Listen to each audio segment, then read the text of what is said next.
Assalamualaikum warahmatullahi wabarakatuh. Alhamdulillahi rabbil alamin. Wassalatu wassalamu ala asyrafil mursalin Sayyidina Muhammadin wa ala alihi wa sahbihi ajma'in.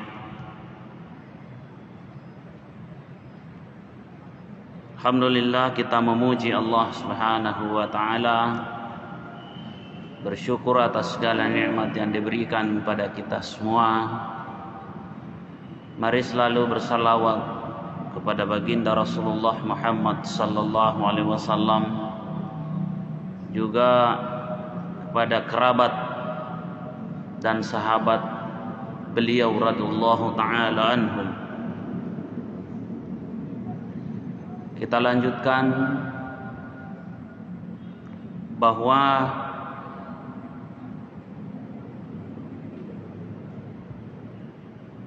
beberapa elemen masyarakat yang ada di Yasrib, wa kana fi Yasribah minhum thalathu qabail masyhurah, bahwa di Yasrib itu di antara yang terkenal itu ada tiga elemen masyarakat yang terkenal. Yang pertama adalah Banu Qainuqa, kana khulafa'ul Khazraj.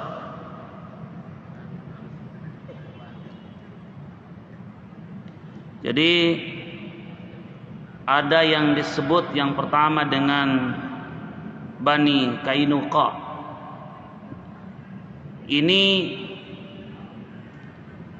Mereka ini adalah suku atau merupakan sekutu dari kabilah Khazraj atau suku Khazraj. Jadi ini merupakan sekutu. Jadi mereka berada di dalam kota Madinah. Ini Banu Qainuqa ini sekutu yang sering menyokong kaum Khazraj, atau mereka berada di barisan belakang Khazraj. Itu yang pertama. Yang kedua adalah Bani An-Nadir. Bani An-Nadir ini satu suku, satu elemen masyarakat Yasrib juga. Dilihat dari pemetaan elemen masyarakat yang ada. Yang ketiga adalah Banu Quraidah.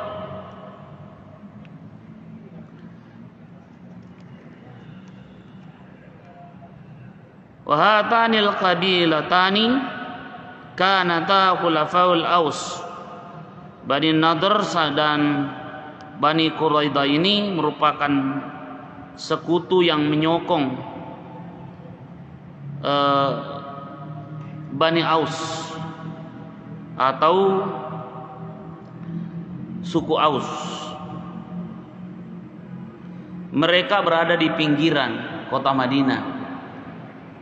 Jadi disitulah kalau dipetakan kondisi masyarakat atau elemen masyarakat suku-suku yang ada di Madinah, di belakang dari suku Khazraj dan Aus tadi.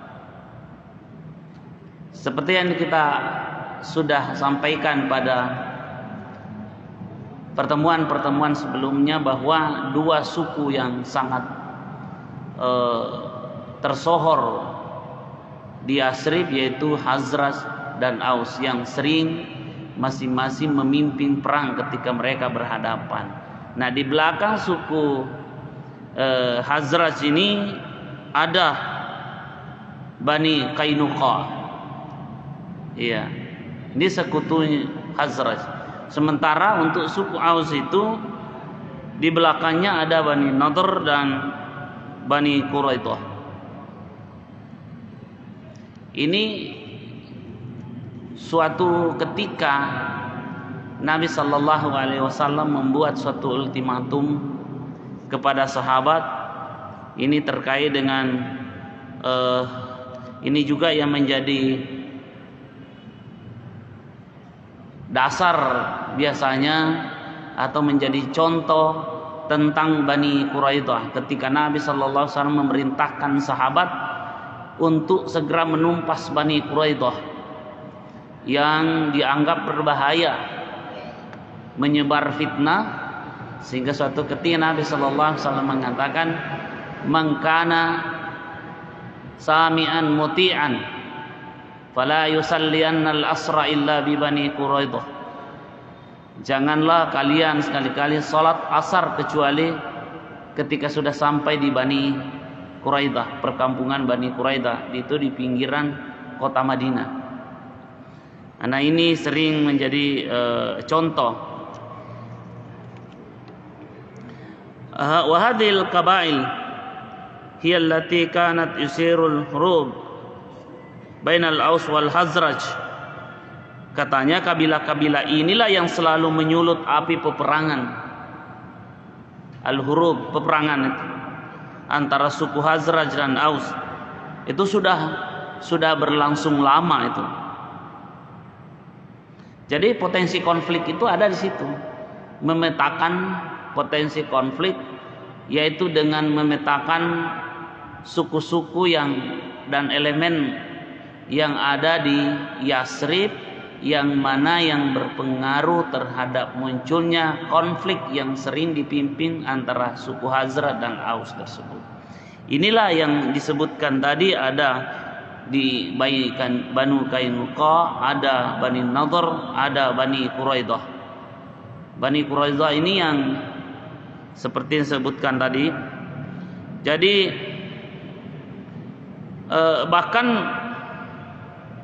bahkan mereka ikut terlibat langsung dalam perang Buas, masing-masing bersama para sekutunya. Tentu karena tidak ada yang dapat diharapkan dari orang-orang Yahudi dalam memandang Islam kecuali dengan pandangan mata kebencian dan dengki. Karena Rasulullah bukan berasal dari bangsa mereka yang dapat membuat redah konflik fanatisme kebangsaan selama ini yang menguasai psikologis dan otak mereka. Jadi sarah, ya, peperangan yang berlatar belakang sara itu terjadi. Nabi Muhammad SAW tidak diterima oleh orang-orang Yahudi itu hanya karena dasarnya Nabi Muhammad itu bukan dari kalangan mereka. Ya, ini kan kalau sudah seperti itu berarti ada pandangan rasisme sebetulnya. Inilah yang kita cegah, karena memang manusia diciptakan dengan bersuku-suku, berbangsa-bangsa, tetapi bukan untuk menciptakan kebencian. Justru Al-Quran memberikan tuntunan, ya, waja'alna bainakum, waja'alnakum syu'uban wa qabaila lita'arafu.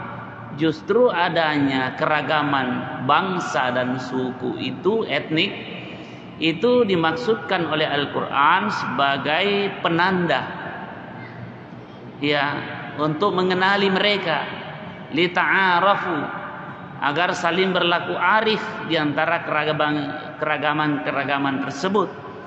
Tapi inilah yang terjadi. Jadi sebelum datangnya Islam, rasisme itu memang kuat. Iya. Di samping itu memang karena selama ini dakwah Islam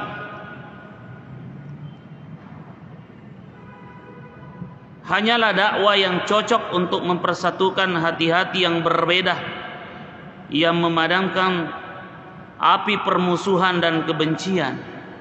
Makanya hanya bisa dibangun dengan dasar akidah yang kuat. Maka itulah yang pertama dibangun Nabi Sallallahu Alaihi Wasallam agar mereka bisa disatukan.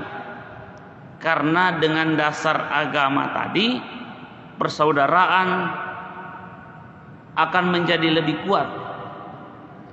Al-Quran mengatakan innamal mu'minuna ikhwah. Sesungguhnya orang-orang berimanlah yang bersaudara. Di situ tidak disebutkan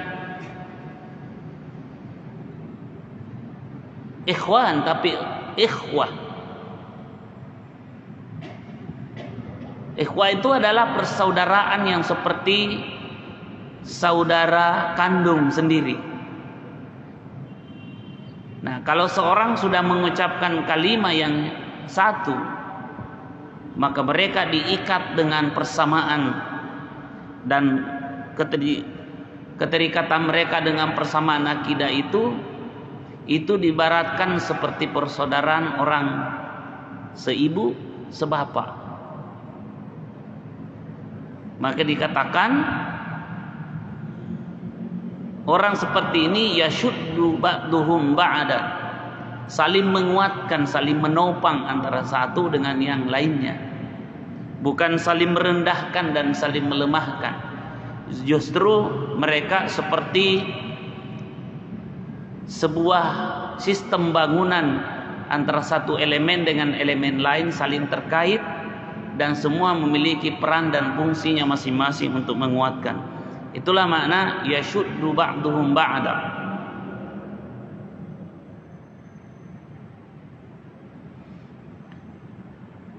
Maka ketika terjadi perbedaan, tidak boleh yang lain menjadi provokator atau penyulut terjadinya perang berkelanjutan.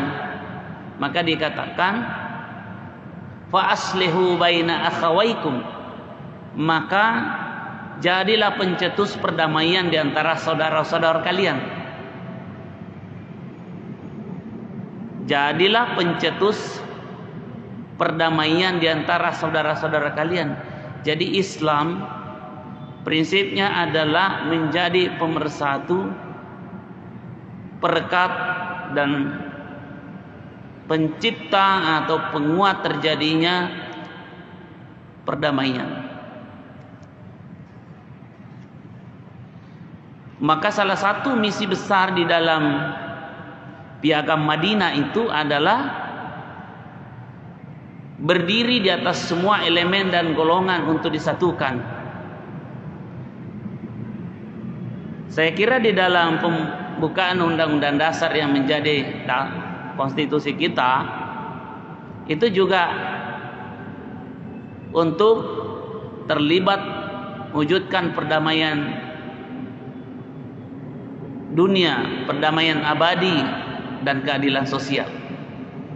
Itu sebenarnya meniru. Jadi Undang-Undang Dasar kita itu banyak sekali kesamaan dengan Piagam Madinah atau Dustur Madinah. Hanya saja pada tataran implementasinya yang sering berbeda dari makna idealnya, tujuan idealnya.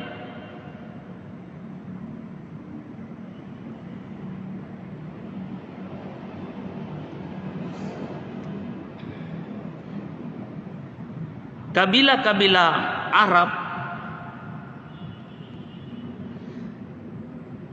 yang ada di Yasrib akan bersatu sesama mereka. Dengan demikian terlepaslah mereka dari cengkeraman orang-orang Yahudi, aktivis.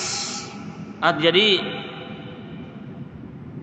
mereka para pedagang, aktivitas bisnis mereka itu akan mengalami kegagalan, serta mereka tidak akan dapat mengeruk keuntungan dari harta-harta riba yang sebelumnya merupakan jantung peredaran kekayaan. Nah, ini kan sebenarnya ketidakadilan juga mewarnai aktivitas perekonomian yang terjadi di tengah-tengah mereka. Yang kuat menguasai perdagangan, perekonomian, dan yang tidak memiliki akses akan menjadi penonton dan kemudian tetap dalam penderitaan. Ketidakadilan ini juga yang menimbulkan kecemburuan. Saya kira ini juga yang terjadi di berbagai daerah. Di sepanjang kita juga bisa melihat adanya rasa kecemburuan itu seringkali menyulut konflik. Itu juga sudah terjadi dalam sejarah. Coba lihat kita di beberapa provinsi atau di daerah tertentu seringkali terjadi konflik. Itu bukan seringkali agama dijadikan alasan atas nama agama, padahal di situ bisa jadi agama tidak menjadi masalah, tapi itu mudah sekali memancing emosi dan kemarahan warga apabila agama dijual, dianggap sebagai agama yang dinistakan, agama yang dihina, padahal sebenarnya bukan itu persoalannya. Dan Pak JK sering membuktikan itu, bahwa bukan di situ akar masalahnya, di situ ada kecemburuan. Nah, termasuk diantaranya adalah kalau penduduk pendatang itu lebih maju daripada penduduk lokal, menguasai seluruh pundi-pundi ekonomi. Akses ekonomi penduduk lokal tidak begitu terbuka, sehingga mereka merasa menjadi penonton di wilayah sendiri. Maka dimunculkanlah hal-hal atau isu-isu lain yang bisa menjadi efektif untuk memunculkan konflik. Agama seringkali jadi korbannya, padahal tujuan orang beragama untuk mewujudkan keadilan sosial dan perdamaian di mana masyarakat itu hidup tertata dan rukun. Itu tujuannya agama. Agama tidak pernah bermaksud untuk membuat konflik, tapi agama dijual karena memang laku dijual. Maka di dalam Al-Quran disebut ada orang yang menjual ayat-ayat Allah Subhanahu wa taala, yashtaruna bi ayatihi thamanan qalila. Mereka menukarkan ayat-ayat Allah dengan harga yang murah. Bukan berarti menukarkan lalu menerima uang, bukan itu yang dimaksud. Tapi dijadikan agama ini sebagai isu yang bisa menyulut terjadinya konflik. Padahal agama tidak dimaksudkan demikian. Itu artinya tidak. Agama artinya kacau. Agama tidak kacau. Berarti agama datang untuk menghilangkan kekacauan-kekacauan. Justru itu menjadi inti beragama sebenarnya. Cuma itulah. Nah, ini maka dituduhlah Nabi Muhammad SAW sebagai penyebar fitnah, seperti yang terjadi juga. Nah, tetapi hal ini karena Nabi Muhammad SAW sudah memiliki banyak pendukung, memiliki banyak pendukung, dan terus melakukan sosialisasi, mengambil langkah-langkah strategis, di mana mereka semua yang mau hidup di Yasrib pada saat itu diatur dengan segala keragamannya.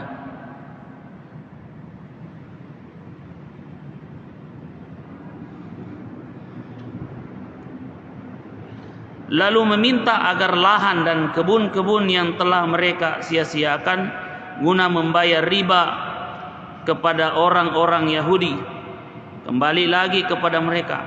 Jadi di sini problem utama sebetulnya adalah ketidakadilan ekonomi.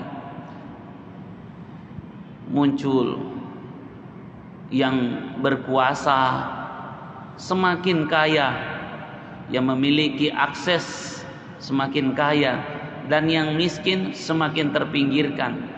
Nah, kemudian muncullah kecemburuan. Jadi begitu. Kita masih mengingat mungkin bagaimana Ambon, bagaimana beberapa wilayah yang terlibat itu agama dijadikan ini suku, karena ada kecemburuan di mana pendatang seringkali mendominasi dan menguasai ekonomi, lalu tidak melakukan kerjasama dengan penduduk lokal. Itu masalahnya. Saya kira disinilah sebetulnya perlunya penataan perda atau undang-undang yang mengatur agar tidak terjadi, mencegah konflik yang seperti itu. Ya, biasanya ada, ini yang paling utama sebetulnya adalah mendorong sumber daya manusia, terutama penduduk lokal, untuk mempersiapkan mereka. Jangan sampai kan yang pendatang itu dengan semangat, ya apalagi seperti orang Bugis Makassar itu ada suatu nilai namanya reso, pekerja keras, etos kerjanya yang kuat itu, dimanapun dia pergi dia berupaya. Ya umumnya mereka punya etos kerja yang kuat, karena kita memang memiliki budaya namanya budaya reso, dan di situ reso pah tembangingi kan di situ. Jadi memang pekerja keras. Sementara biasa penduduk lokal yang punya potensi alam yang bagus tidak memiliki SDM yang baik. Yang nih, karena pembangunan sumber daya manusianya tidak begitu dilakukan dengan baik oleh misalnya penguasa daerah gitu. Maka disitulah sebetulnya Nabi memberikan contoh bagaimana memberdayakan penduduk lokal dan mensinergikan dengan penduduk pendatang, imigran atau kaum muhajirin itu. Nah, ini sebenarnya menjadi sunnah Nabi di dalam mengelola masyarakat. Jadi kalau membaca sunnah itu bukan cuma sunnah di dalam hal ibadah, tapi sunnah dalam tata kelola masyarakat itu juga menjadi contoh bagi kita terhadap apa yang dilakukan Nabi Sallallahu Alaihi Wasallam. Nabi memberi kewajiban kepada warga negara. Yang Muslim wajib membayar zakat, sementara yang non Muslim membayar pajak atau jizyah.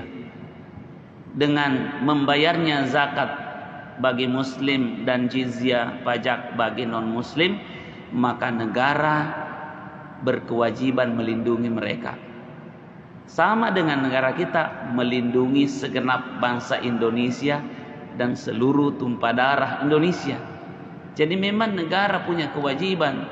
Bapak kita masyarakat membayar pajak untuk pembangunan negara kita, maka kita berhak mendapatkan kesejahteraan dan perlindungan hak-hak kita sebagai warga negara. Jadi ada kewajiban warga negara, ada hak. Itu kewajiban warga negara itu harus dibayar oleh negara. Kewajiban negara untuk melindungi warga negara. Di situ sebetulnya intinya. Kalau demikian, maka warga negara merasa perlunya ada negara yang kuat, karena semakin kuatnya negara, semakin terlindunginya hak-hak mereka. Kalau merasa Prof.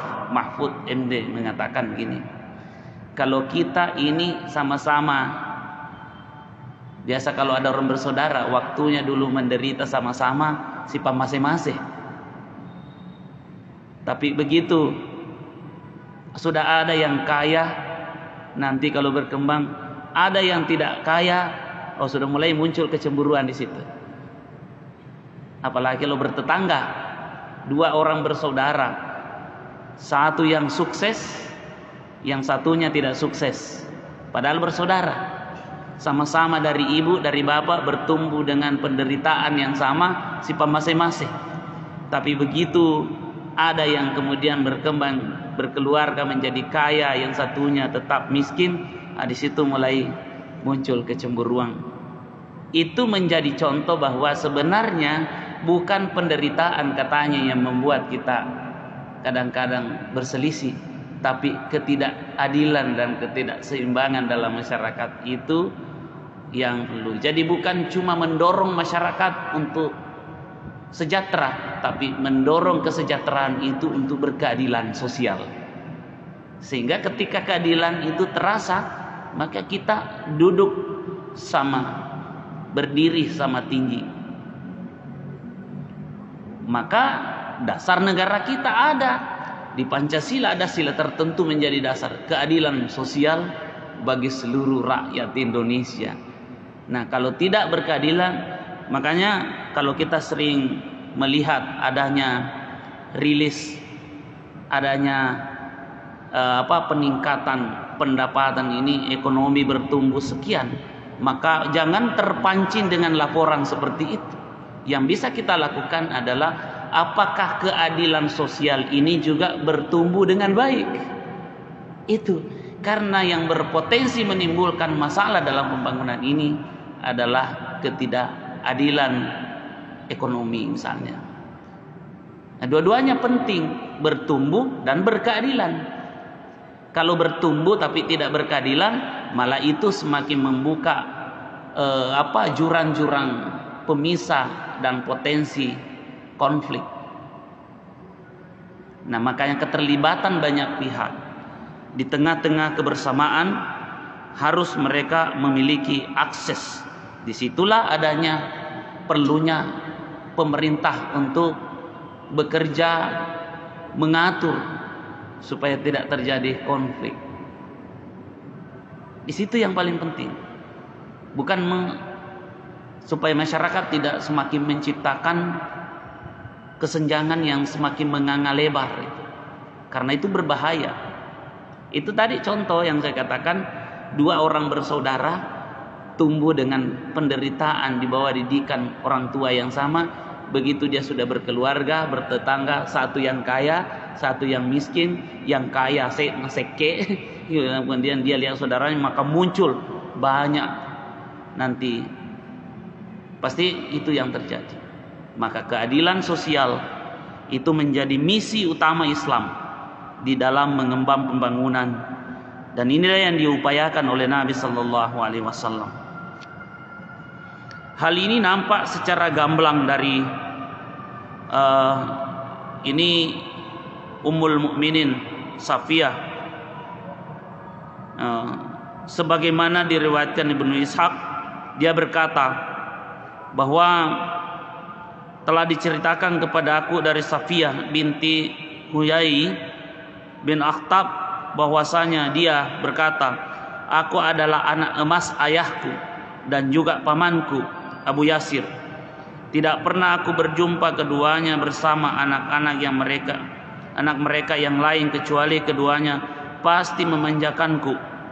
Tatkala Rasulullah datang ke Madinah dan singgah di Quba, di perkampungan Bani Amr bin Auf, ayahku Huyai bin Akhtab dan pamanku Abu Yasir bin Akhtab mendatanginya di pagi yang masih gelap.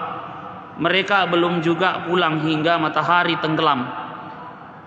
Saya terjemahkan. Lalu keduanya pun datang dengan kepayahan, berjalan dalam kondisi lemah lunglai, tidak bergairah dan tertati-tati. Kemudian aku menyambut keduanya dengan riang sebagaimana biasa aku lakukan, namun tidak seorang pun dari keduanya yang menoleh kepada aku akibat kegundahan keduanya. Dan aku mendengar pamanku Abu Yasir berkata kepada ayahku Huyai, diakah orangnya? Dia menjawab, demi Allah ya. Apakah kamu mengenalnya dan yakin dia orangnya? Ya. Jawabnya iya. Apakah ada yang ada di dalam dirimu terhadapnya? Tanya lagi, demi Allah aku memusuhinya selama hidupku.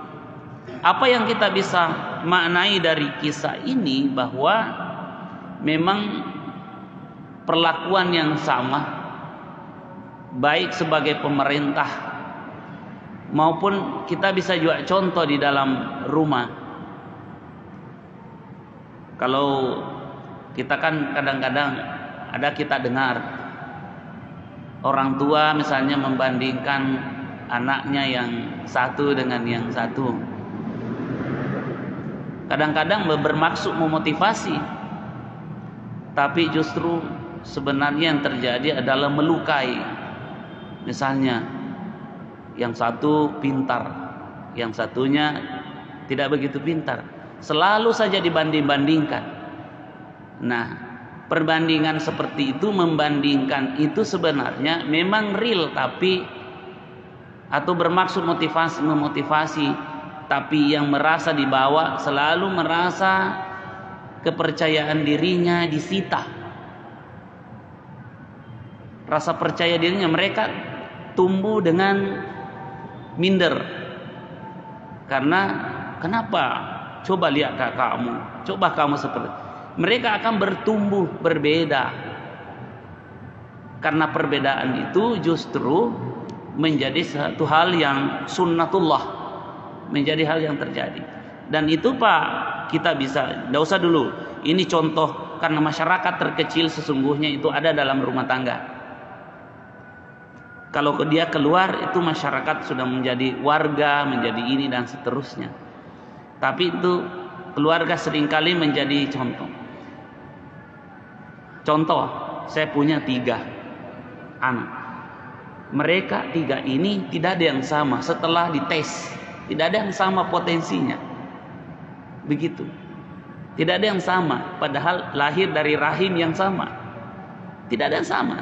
Nah, alangkah tidak adilnya kalau kita memperlakukan dengan perbedaan itu kita mau samakan. Allah sendiri yang ingin membedakan. Justru keunikan itu terjadi karena keragaman. Di dalam masyarakat pun demikian. Karakter-karakter masyarakat akan bertumbuh berdasarkan budaya-budaya mereka masing-masing. Itu bisa ditandai. Cara mereka menuturkan bahasa pun berbeda. Karena di balik perbedaan itu Allah katakan wahtilafu alsinatikum wa alwanikum, perbedaan ragam bahasa, warna kulit, adat istiadat itu wahtilafu alsinatikum wa alwanikum. Kata Al-Quran, inna fi dzalika laayatin lil alimin. Itu menjadi bukti-bukti kebesaran dan keunikan Allah Subhanahu wa taala bagi orang-orang yang berilmu, lil alimin. Nah, kalau kita melihat antara kaum muhajirin yang ikut bersama atau menyusul Nabi Sallallahu Alaihi Wasallam dengan penduduk lokal, yaitu mereka yang disebut Ansar, ini Nabi memperlakukannya dengan dua-duanya sangat terhormat, sehingga mereka hanya kaum Yahudi inilah yang memandang keberadaan Nabi dan kaum muslimin sebagai ancaman dan tidak dipandang sebagai potensi mitra. Iya. Kalau dianggap sebagai ancaman, disitulah mereka mencurigakan. Kemudian di samping itu mereka memandang bahwa ini bukan golongan mereka. Maka hal tersebut juga diperkuat oleh hadis yang diriwayatkan oleh Imam Bukhari tentang keislaman Abdullah bin Salam. Dia adalah seorang rahib dari kalangan ulama kenamaan Yahudi. Tatkala mendengar kedatangan Rasulullah di Madinah, tepatnya di perkampungan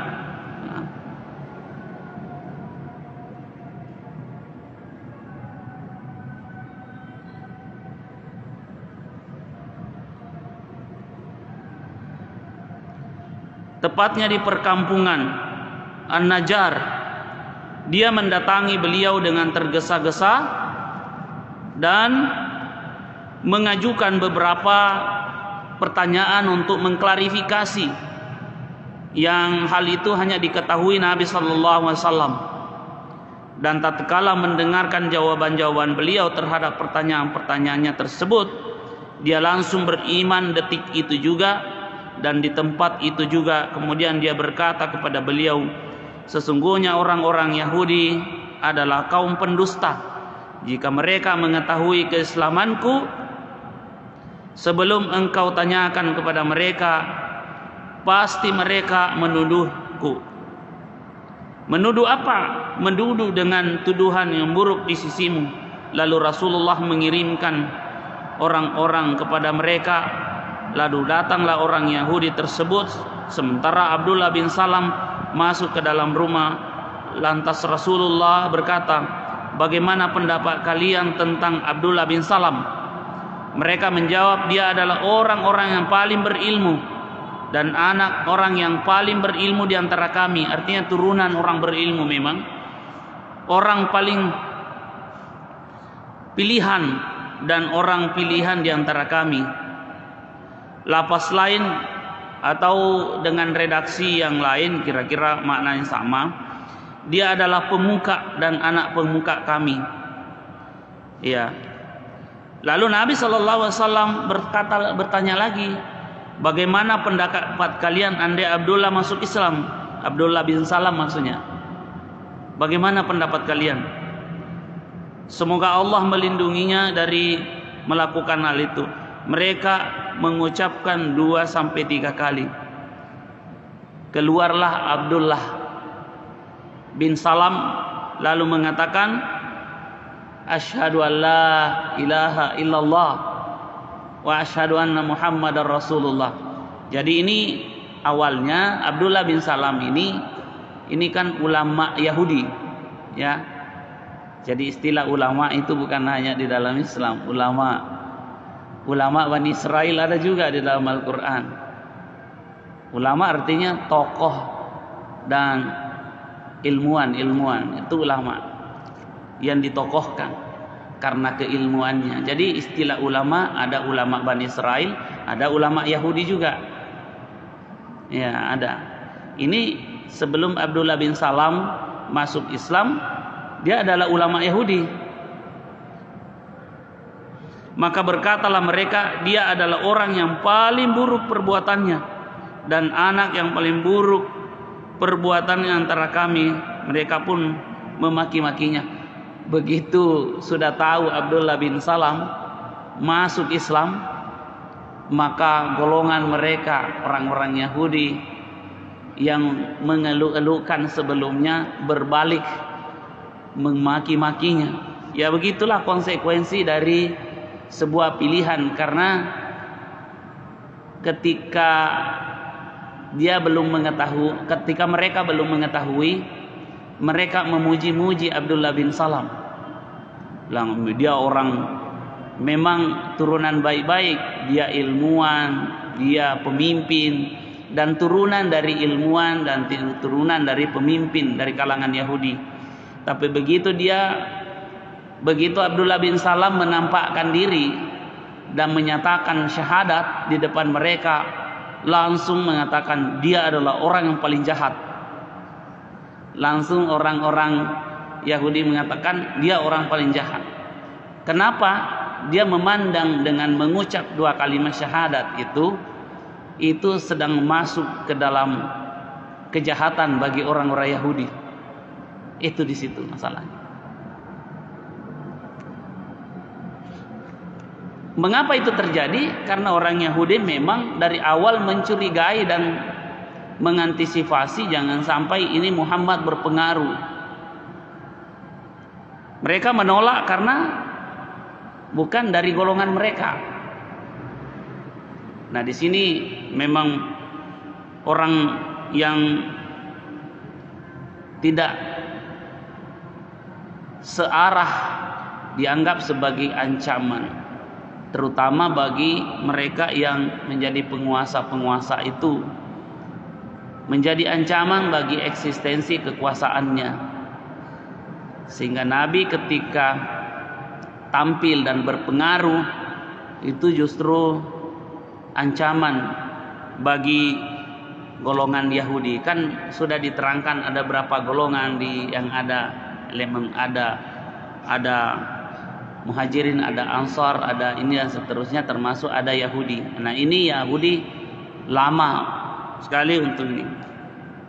Sedangkan yang terkait dengan masalah eksternal, musuh bebuyutan Islam itu adalah orang kafir Quraisy selama puluhan tahun tatkala kaum muslimin dibawa cengkeraman mereka. Ini termasuk sejak awal dakwah Nabi itu kan sudah berlangsung, memang berlangsung 13 tahun di Mekah, dan itu masih menjadi musuh eksternal, ancaman eksternal.